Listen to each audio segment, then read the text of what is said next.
On the fateful morning of June 27th, the sun rose clear and cloudless. The heavens seemed made of brass and the earth of iron.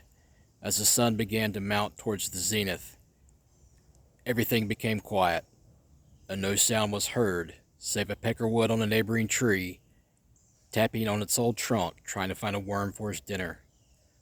We all knew it was but the dead calm that precedes the storm.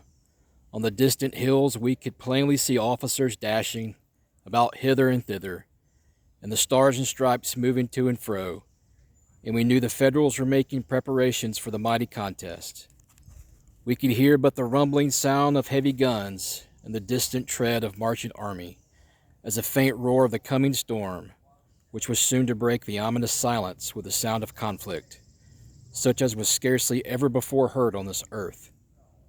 It seemed that the archangel of death stood and looked on with outstretched wings, while all the earth was silent, when all at once 100 guns from the Federal lines opened upon us, and for more than an hour they poured their solid shot and chain shot, grape and shrapnel, right upon the salient point.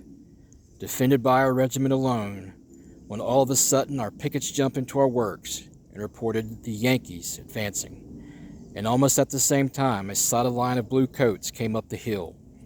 I discharged my gun, and happening to look up, there was a beautiful flag of the Stars and Stripes floating right in my face, and I heard John Branch of the Rock City Guards, commanded by Captain W.D. Kelly, who were next Company Aytch, say, "Look at that Yankee flag.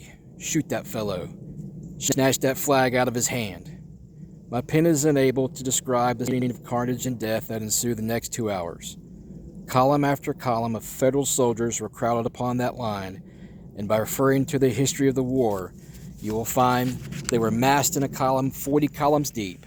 In fact, the whole force of the Yankee army was hurled against this point. But no sooner would a regiment mount our works than they were shot down or surrendered. As soon we had every gopher hole full of Yankee prisoners. Yet still the Yankees came.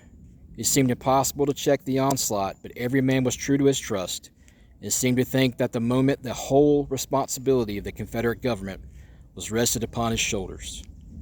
Talk about other battles, victories, shouts, cheers, and triumphs, but in comparison with this day's fight, all others dwarf into insignificance. The sun beaming down on our uncovered heads, the thermometer being 110 degrees in the shade, and a solid line of blazing fire right from the muzzles of the Yankee guns were being poured right into our very faces, singeing our hair and clothes, the hot blood of our dead and wounded spurting on us, the blinding smoke and stifling atmosphere filling our eyes and mouths, and the awful concussion causing the blood to gush out of our noses and ears, and above all, the roar of battle made it a perfect pandemonium. Afterward, I hear a soldier express by saying he thought that hell had broke loose in Georgia, sure enough.